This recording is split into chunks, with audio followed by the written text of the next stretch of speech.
विद्यार्थी मित्रांनो, सह्याद्री ट्युटोरियल्स मध्ये तुमचं स्वागत आहे. भविष्य आपल्याला सगळ्यांनाच भविष्याची काळजी असते. सगळ्यांना. मग आपण भविष्य बघतो, पत्रिका दाखवतो, पुन्हा पेपरमध्ये इकडं-तिकडं काय असणार आहे आपलं राशी भविष्य उत्सुकता असतेच बऱ्याच लोकांना. आपल्याला या व्हिडिओमध्ये इंजिनिअरिंगचं भविष्य काय असेल 4 वर्षानंतर याबद्दल डिस्कशन करायचं आहे. चॅनलवर नवीन असाल तर चॅनलला पहिल्यांदा सबस्क्राईब करा. आवडणारा व्हिडिओ तुम्हाला पुन्हा लाईक करा, मित्रांबरोबर शेअर सुद्धा करा. चला आता 4 वर्षानंतर काय भविष्य असणार आहे, हा प्रश्न माझ्या मनात जेव्हा आला, तेव्हा मी नक्की काय करत होतो? तेव्हा मी फर्स्ट इयर इंजिनिअरिंगला ॲडमिशन घेतलं होतं. हॉस्टेलमध्ये पहिलाच दिवस होता, त्या काळात रॅगिंग होत होतं. मग रॅगिंगला ना सगळे सीनियर्स एका रूममध्ये बसलेले असणार आणि तुम्ही दोघं-तिघं असणार फर्स्ट इयरची मुलं आणि तुमचं रॅगिंग होणार. मारहाण होत नव्हती. ओके. पण खरं सांगू का त्या रॅगिंगमुळं ना थोडंसं आपण स्ट्राँग बनत होतो बरं का.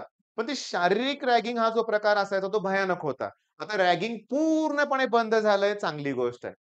मग रॅगिंग सुरू होतं. सीनियरनं विचारलं, "कशाला इंजिनिअरिंगला घेतलंय? काय फ्युचर आहे? आमचं बघा जॉब नाहीत, काय नाही." तर आम्हालाच प्रश्न पडलाय, की आता पास आउट झाल्यानंतर करायचं काय? तुम्ही कशाला इंजिनिअरिंगला ॲडमिशन घेतलंय? तेव्हा आम्ही दोघांनी एकमेकांकडे बघितलं. म्हणजे आम्ही जे फर्स्ट इयरची 2 मुलं होतो आणि आमच्या मनात पण प्रश्न पडला, "अरे काय चुकलं का काय आपलं? घेतलं इंजिनिअरिंगला ॲडमिशन, पुढं काय होईल?" जाऊ दे. पहिलं वर्ष निघून गेलं. सेकंड इयरला तर ॲडमिशन घ्यायची सुट्टी होती. त्याच सुट्टीच्या दरम्यान साताऱ्यात मी आमच्या सीनियरला जो पास आउट झालेला होतो, त्याला दूध घालताना बघितलं. ओके. त्याची गाडी होती. दोन्हीकडे मोठे-मोठे कॅन होते आणि तो दूध घालायचं काम करत होता. बोलणं झालं. तो म्हटला, "काय कुठं आहे जॉब सगळं काय ते म्हणतात ते मंदी आहे, रिसेशन आहे, जॉब नाहीयेत, पेमेंट नाहीयेत." रिॲलिटी सांगू का?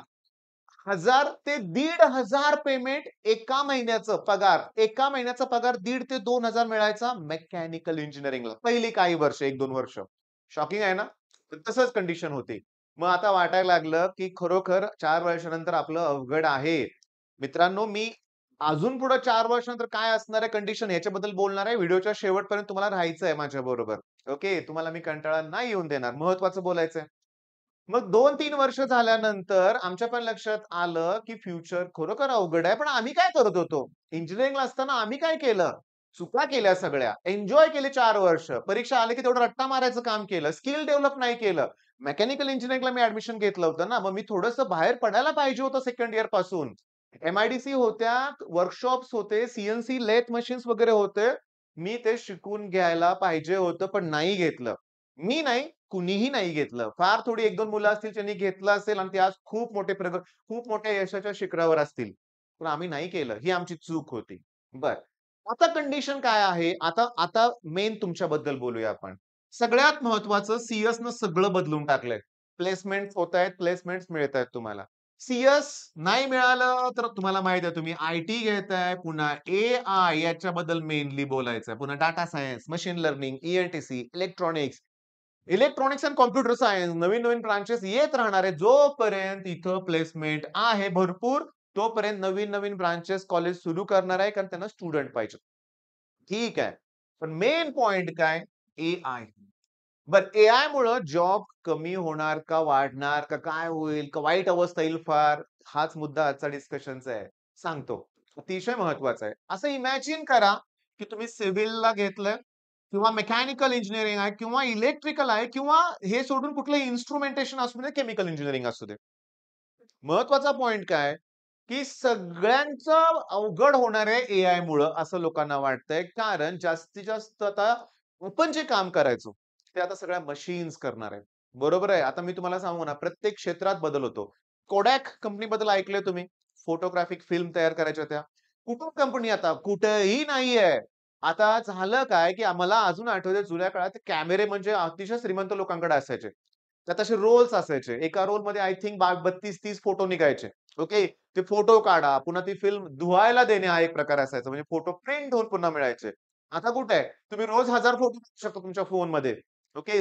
मेमरीमध्ये स्टोअर राहतायत. पाहिजे तसे तुम्ही फॉरवर्ड करू शकताय, प्रिंट घेऊ शकताय. पण Kodakनं हा बदल जाणूनच घेतला नाही. फिनिश. आज कंपनी कुठेही नाहीये. मुद्दा असा आहे, की कुठलाही बिझनेस मी तुम्हाला सांगू का, मी लहान असताना ना एस-टी-डी बूथ नावाचा बिझनेस जोरात चालायचा.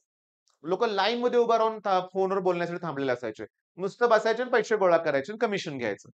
बिझनेस आहे का? नाही. ते कॉइन बॉक्सनं तो बिझनेस संपवला. तर कॉइन बॉक्स पण आता कुठे आहे? संपलेला आहे. मोबाईलमुळे सगळं चेंज होतोय ना. मुद्दा हा आहे चेंज. मग आता मी तुम्हाला सांगतोय काय ते नीट लक्ष द्या. तुमची कुठलीही ब्रांच असू दे, कुठलीही ब्रांच असू दे, तुम्हाला कोडिंग पुन्हा वेगळ्या-वेगळ्या लँग्वेजेस ते पायथॉन वगैरे काय जे असेल ते शिकावंच लागेल. ठीक आहे. एआयमुळे मशीन्स भरपूर काम करतील, पण त्या मशीनसाठी पण एक स्किल्ड पर्सन लागणारच आहे, जो तुम्ही असणार आहे. At any cost.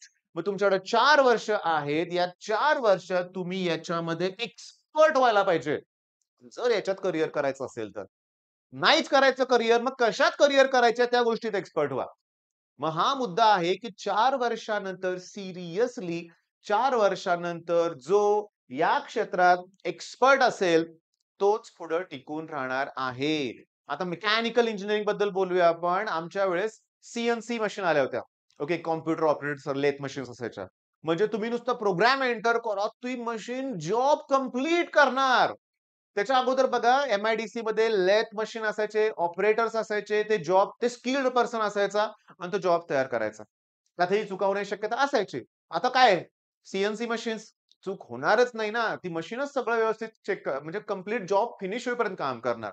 मग प्रॉडक्टिव्हिटी वाढणार आहे. ओके, मोठ्या प्रमाणात प्रोडक्शन तयार होणार.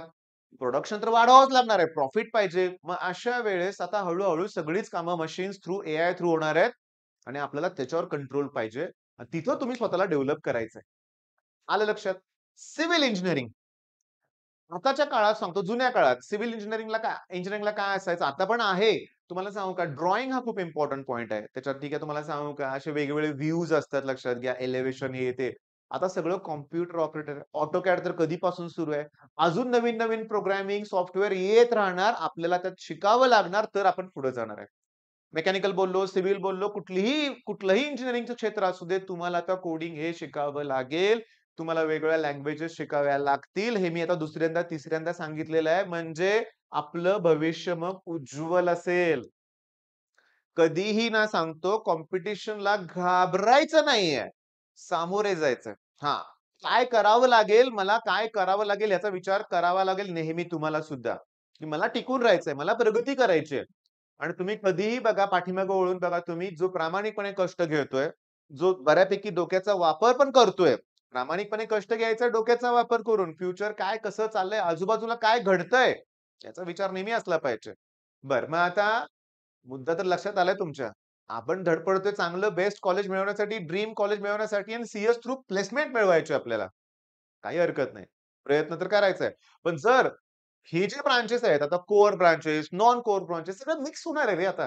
काही राहणार नाही. तुम्हाला सांगतो कॉम्प्युटर शिवाय ऑप्शन नाहीये.